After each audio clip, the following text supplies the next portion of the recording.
It's still horrendously dangerous inside Debaltseve and its surrounding areas. Pockets of Ukrainian troops who haven't been able to escape but are trying to are still fighting. Separatist rebels who breached the city perimeter defences have taken over most of the centre. Their flag flies over Debaltseve and they're celebrating. But their armoured vehicles still guard the streets. And there's a constant rumble of artillery. After so much intense fighting and shelling, it's estimated up to 45% of the city's buildings have been damaged or badly destroyed. For those who have remained, these are the first supplies they've been able to get to in days.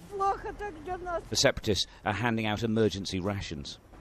People are emerging onto the streets for the first time.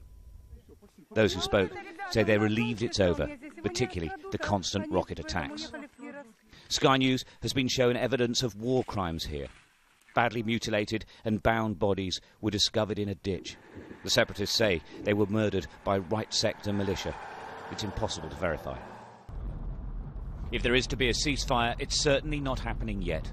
We joined a specialist rebel unit tasked with tracking down Ukrainian soldiers attempting to escape. This war is continuing without break here. The separatist armoured vehicles are constantly on the move. This whole region is extremely tense, though. A tank crew firing in the air as we filmed, telling us to stop. From out of a truck, their latest prisoner, a Ukrainian soldier, bundled onto the street.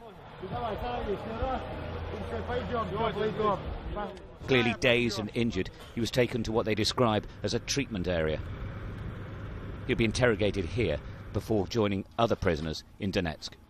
The separatist rebels are using this area right next to the front lines as where they bring prisoners to interrogate them and also to block Ukrainian soldiers as they try to escape. There's been a lot of fighting around here.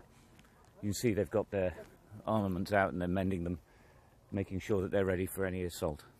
As they work on repairing tanks damaged in the last few days of fighting, it's become clear there's absolutely no expectation of peace here. The unit commander told me he expects the fighting and clear out of the city to go on for another 10 days. He said the Ukrainians are struggling to survive. If it stays freezing, it could be quicker, he said. The sense here is that nobody expects the ceasefire to ever come into effect. Just a new cycle in this war that's ravaging the east of the country. Stuart Ramsey, Sky News, Eastern Ukraine.